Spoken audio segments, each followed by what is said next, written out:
Hello everyone, welcome back to my channel. Before starting the video, please subscribe and keep watching for more details videos. Max Siegel and Bernard Lagat discussed the future of sports at U.S. Chamber of Commerce events. The ballroom of the U.S. Chamber of Commerce headquarters in Washington, D.C. glowed with anticipation. It wasn't a typical corporate event where conversations are dominated by tax reform or trade policy. Instead, the theme was bold, culture, and electrifying the future of sports. On stage sat two towering figures of American athletics. Max Siegel, the forward-thinking CEO of USA Track and Field, USATF, and Bernard Lagat, the legendary five-time Olympian, world champion, and athlete-turned-mentor. Together, they were more than just guest speakers. They were visionaries, storytellers, and guardians of a movement that bridges athletics with business, culture, and community. For 3 hours, the audience, filled with CEOs, policymakers, athletes, and journalists, listened, questioned, and debated as Siegel and Lagat painted a vivid picture of where sports is heading in the next decade, the convergence of sports and business. Max Siegel opened with a bold statement. Sports are no longer just games. They're platforms of global influence on culture, on business, and on identity. What happens on the track or field impacts how we market products, how we build communities, and how we inspire future generations. Siegel, a former entertainment executive and now a leading sports administrator, knows the power of branding. Under his leadership, USATF has secured record sponsorships, elevated visibility for track and field, and positioned athletes as cultural icons rather than just competitors. Lagat nodded, adding, "When I first started running, I was focused only on times, medals, and training. But now, athletes are CEOs of their own brands. The future of sports will belong to those who embrace that reality." Their words struck the heart of the Chamber's audience. In an era where sports franchises are billion-dollar enterprises and athletes wield influence like Fortune 500 CEOs, the message was clear. The lines between the boardroom and the locker room are blurring. Bernard Lagat's perspective, from athlete to mentor. Bernard Lagat's story is legendary. Born in Kapsabet, Kenya, he later became a U.S. citizen and represented America in 5 Olympic Games. His longevity and consistency earned him the nickname King of the Kick, as he was known for his devastating finishing speed in middle-distance races. At the Chamber event, Lagat reflected on how the athlete experience has changed. Yesterday's athlete was measured by medals and records.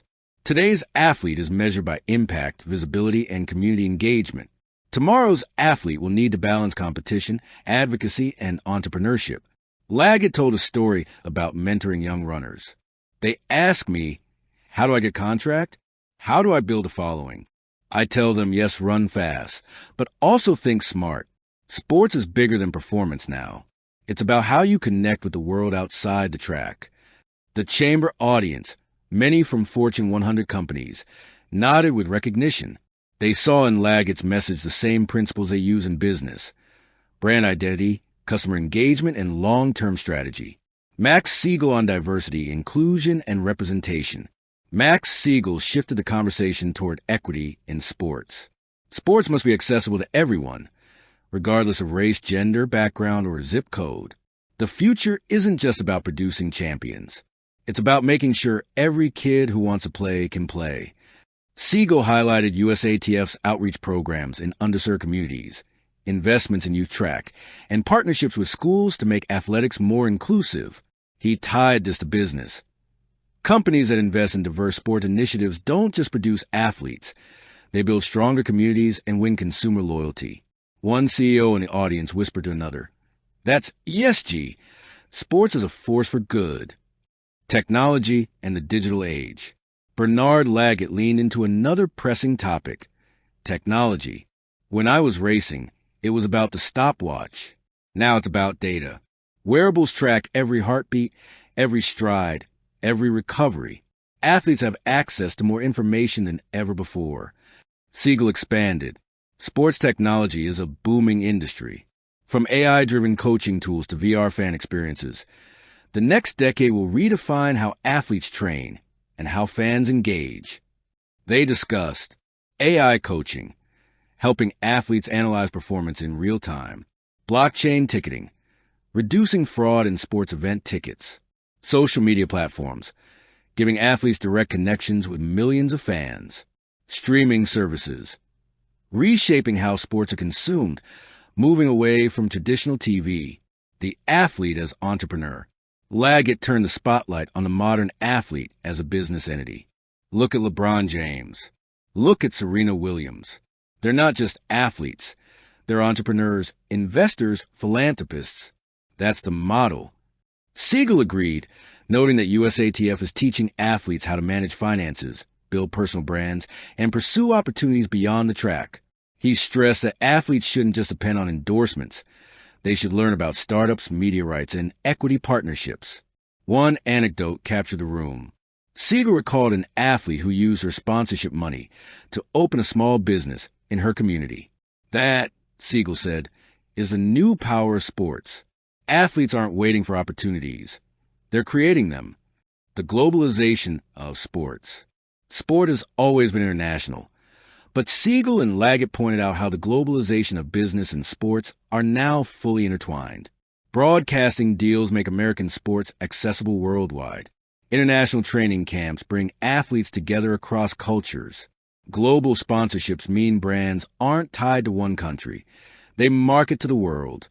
Lagat, who has competed across continents, added, "Sports is the world's universal language.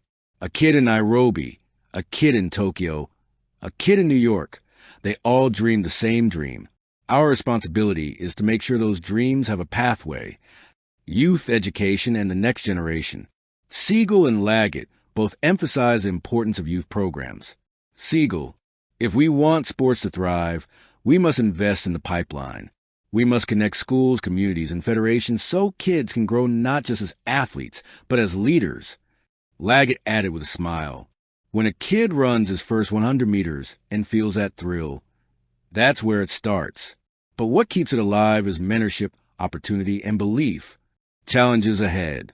The conversation wasn't just celebratory. Siegel and Lagat addressed pressing challenges. Mental health. Athletes face immense pressure in the spotlight. Economic disparity. Not all athletes can afford elite training. Integrity of competition. From doping to betting scandals, credibility remains fragile. Climate change. Sports schedules, venues, and training environments are increasingly impacted. At the U.S. Chamber of Commerce event, their voices echoed far beyond the ballroom. They reminded everyone, whether CEO, policymaker, or fan, that the future of sports is not just about winning medals. It's about creating opportunities, building bridges, and shaping a legacy that will inspire generations to come.